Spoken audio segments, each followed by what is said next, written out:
بسم الله الرحمن الرحيم ألف لام را تلك آيات الكتاب المبين إنا أنزلناه قرآنا عربيا لعلكم تعقلون نحن نقص عليك أحسن القصص بما أوحينا إليك هذا القرآن وإن كنت من قبله لمن الغافلين إذ قال يوسف لأبيه يا أبت إني رأيت 11 كوكبا والشمس والقمر رأيتهم لي ساجدين قال يا بني لا تقصص رؤياك على إخوتك فيكيدوا لك كيدا إن الشيطان للإنسان عدو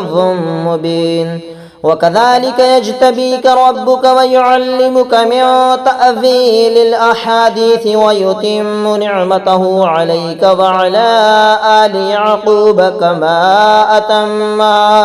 كما أتمها على أبويك من قبل إبراهيم وإسحاق إن ربك عليم حكيم لقد كان في يوسف وإخوته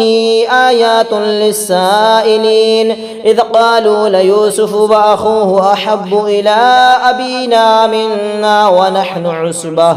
إن أبانا لفي ضلال مبين اقتلوا يوسف أو اطرحوه أرضا يخل لكم وجه أبيكم وتكونوا من بعده قوما صالحين قال قائل منهم لا تقتلوا يوسف وألقوه في غيابة الجب يلتقطه بعض السيارة إن كنتم فاعلين قالوا يا أبانا ما لك لا تأمنا على يوسف وإنا له لناصحون أرسله معنا غدا يرتع ويلعب وإنا له لحافظون قال إني ليحزنني أن تذهبوا به وأخاف أن يأكله الذئب وأنتم عنه غافلون قالوا لئن أكله الذئب ونحن عصبة إنا إذا لخاسرون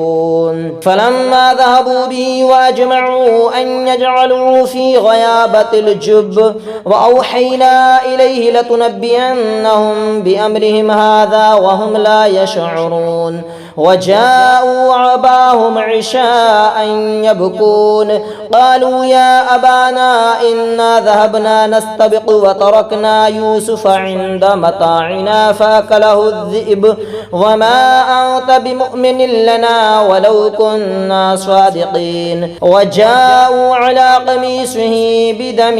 كذب قال بل سولت لكم أنفسكم أمرا فصبر جميل والله المستعان على ما تصفون وجاءت سيارة فأرسلوا واردهم فأدلى دلوه قال يا بشرى هذا غلام وأسروه بضاعة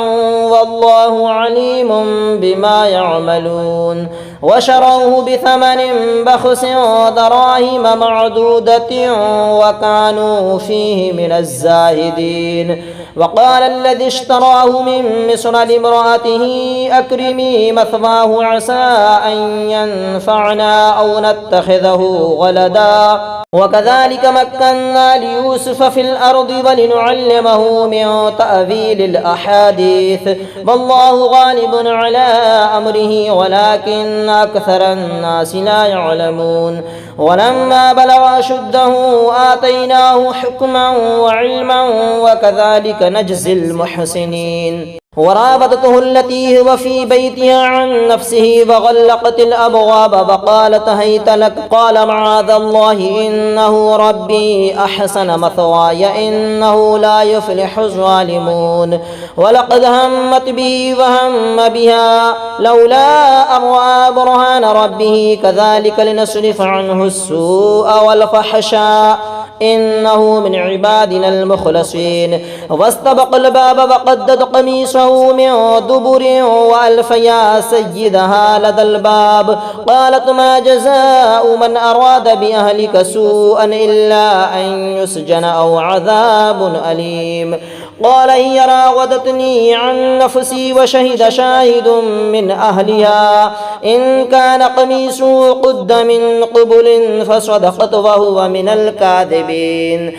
وإن كان قميصه قد من دبر فكذبت وهو من الصادقين فلما رأى قميصه قد من دبر قال إنه من كيدكن إن كيدكن عظيم يوسف أعرض عن هذا واستغفري لذنبك إنك كنت من الخاطئين. وقال نسوة في المدينة امرأة العزيز تراود فتاها عن نفسه قد شغفها حبا إنا لنراها في ضلال مبين. فلما سمعت بمكرهن أرسلت إليهن وأعتدت لهن متكئا وآتت كل واحدة منهن سكينا وقالت اخرج عليهن فلما رأينه أكبرنه وقطعن أيديهن وقلن حاش لله ما هذا بشرا إن هذا إلا ملك كريم. قالت فذلكن الذي لمتنني فيه ولقد راودته عن نفسه فاستعصم ولئن لم يفعل ما آمره ليسجنن وليكون من الصاغرين. قال رب السجن أحب إلي مما يدعونني إليه وإلا تصرف عني كيدهن أصب إليهن وأكن من الجاهلين. فاستجاب له ربه فصرف عنه كيدهن إنه هو السميع العليم. ثم بدا لهم من بعد ما رأوا الآيات ليسجننه حتى حين. ودخل معه السجن فتيان قال أحدهما إني أراني أعصر خمرا وقال الآخر إني أراني أحمل فوق رأسي خبزا تأكله الطير منه نبئنا بتأويله إنا نراك من المحسنين. قال لا يأتيكما طعام ترزقانه إلا نبأتكما بتأويله قبل أن يأتيكما ذلكما مما علمني ربي إني تركت ملة قوم لا يؤمنون بالله وهم بالآخرة هم كافرون واتبعت ملة آبائي إبراهيم وإسحاق ويعقوب ما كان لنا أن نشرك بالله من شيء ذلك من فضل الله علينا وعلى الناس ولكن أكثر الناس لا يشكرون. يا صاحبي السجن أرباب متفرقون خير أم الله الواحد القهار ما تعبدون من دونه إلا أسماء سميتموها أنتم وآباؤكم ما أنزل الله بها من سلطان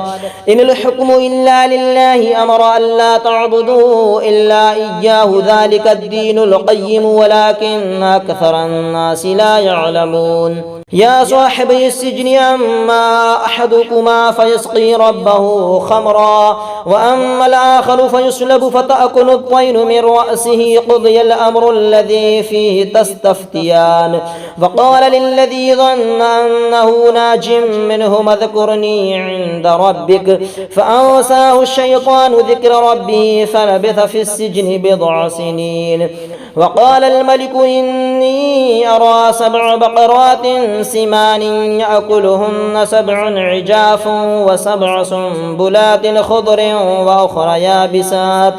يا أيها الملأ افتوني في رؤياي إن كنتم للرؤيا تعبرون. قالوا أضغاث أحلام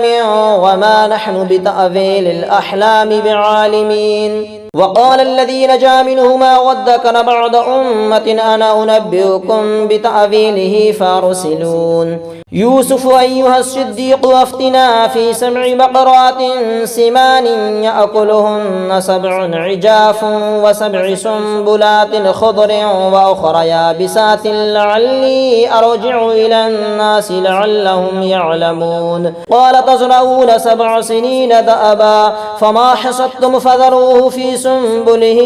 إلا قليلا مما تأكلون ثم يأتي من بعد ذلك 7 شداد يأكل ما قدمتم لهن إلا قليلا مما تحصنون ثم يأتي من بعد ذلك عام فيه يغاث الناس وفيه يعصرون وقال الملك ائتوني به فلما جاءه الرسول قال ارجع إلى ربك فاسأله ما بال النسوة اللاتي قطعن أيديهن إن ربي بكيدهن عليم قال ما خطبكن إذ راودتن يوسف عن نفسه قلن حاش لله ما علمنا عليه من سوء قالت امرأة العزيز الآن حصحص الحق أنا راودته عن نفسه وإنه لمن الصادقين ذلك ليعلم أني لم أخنه بالغيب وأن الله لا يهدي كيد الخائنين وما أبرئ نفسي إن النفس لأمارة بالسوء إلا ما رحم ربي إن ربي غفور رحيم وقال الملك ائتوني به أستخلصه لنفسي فلما كلمه قال إنك اليوم لدينا مكين أمين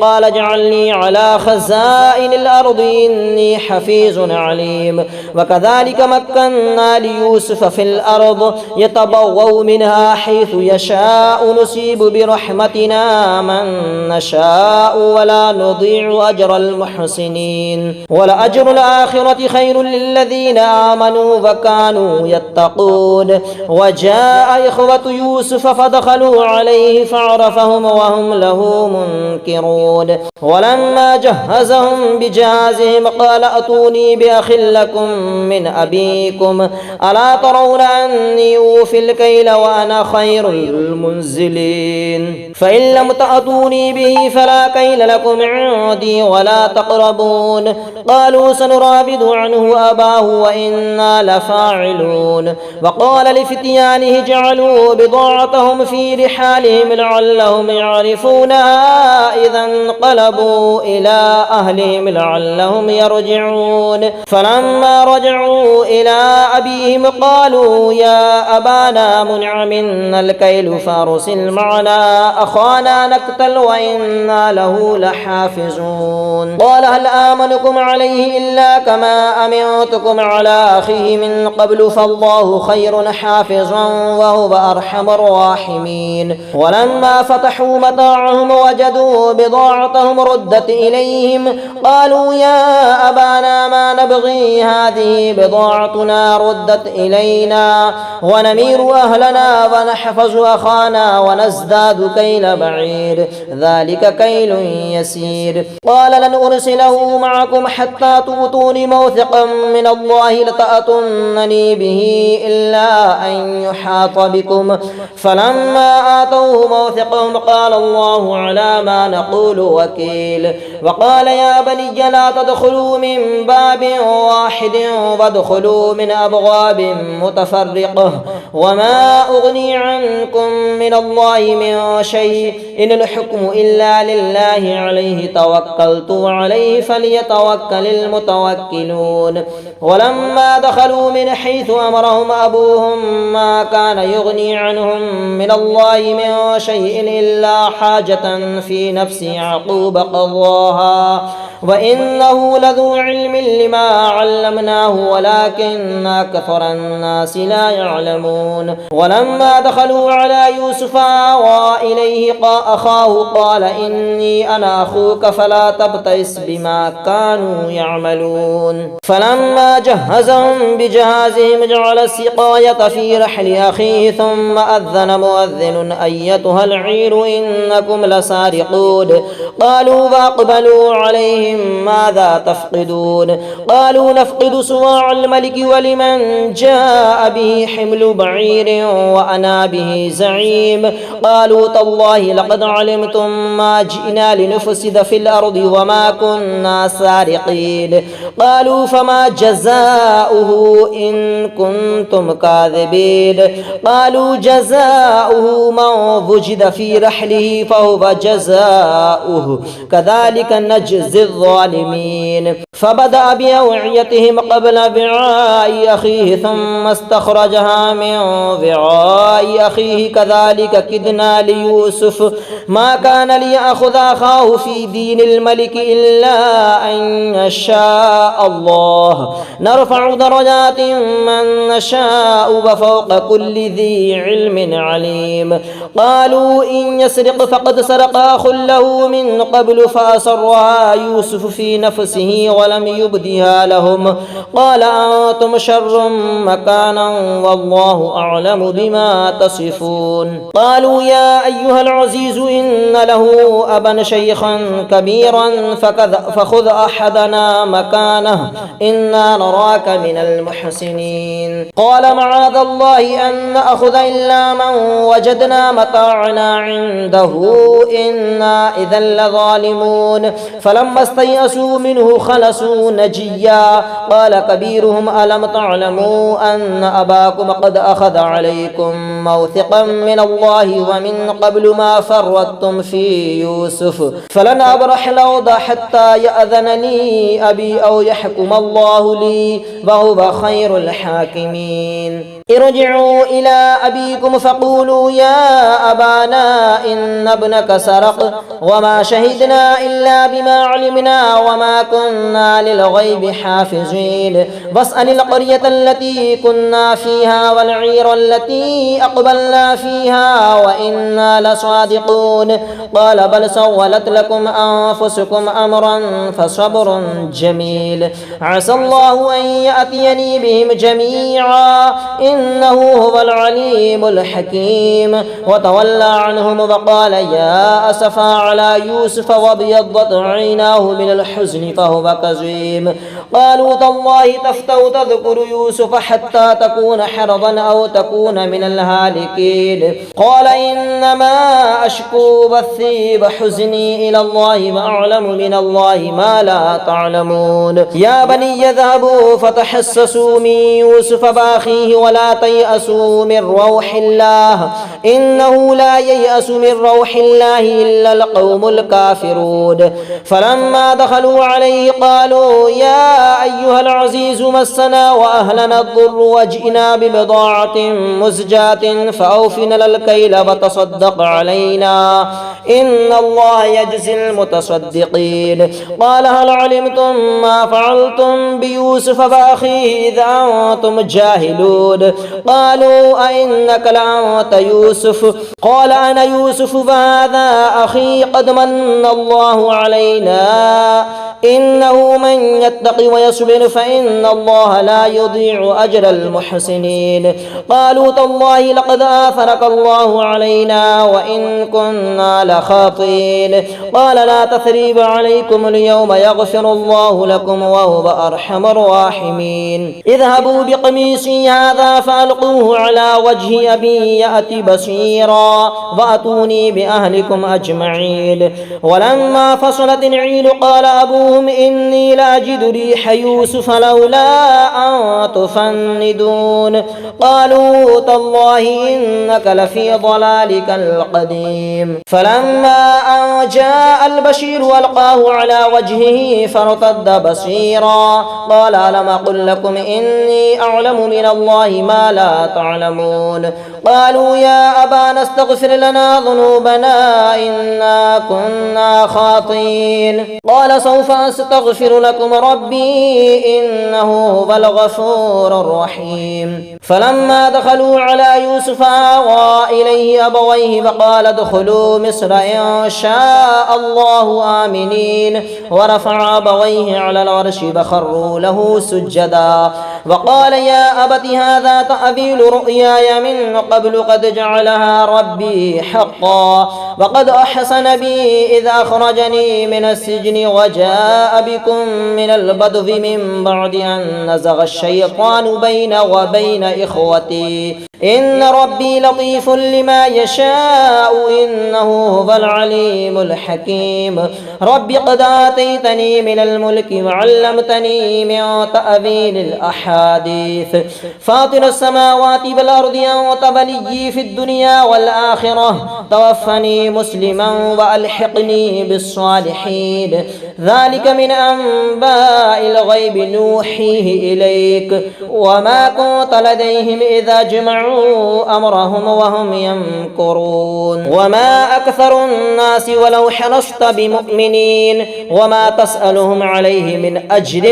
إن هو إلا ذكر للعالمين وكأي من آية في السماوات والأرض يمرون عليها وهم عنها معرضون وما يؤمن أكثرهم بالله إلا وهم مشركون أفأمنوا أن تأتيهم غاشية من عذاب الله أو تأتيهم الساعة بغتة وهم لا يشعرون قل هذه سبيلي أدعو إلى الله على بصيرة أنا ومن اتبعني وسبحان الله وما أنا من المشركين وما أرسلنا من قبلك إلا رجالا نوحي إليهم من أهل القرى أفلم يسيروا في الأرض فينظروا كيف كان عاقبة الذين من قبلهم ولدار الآخرة خير للذين اتقوا أفلا تعقلون حتى إذا استيأس الرسل وظنوا أنهم قد كذبوا جاءهم نصرنا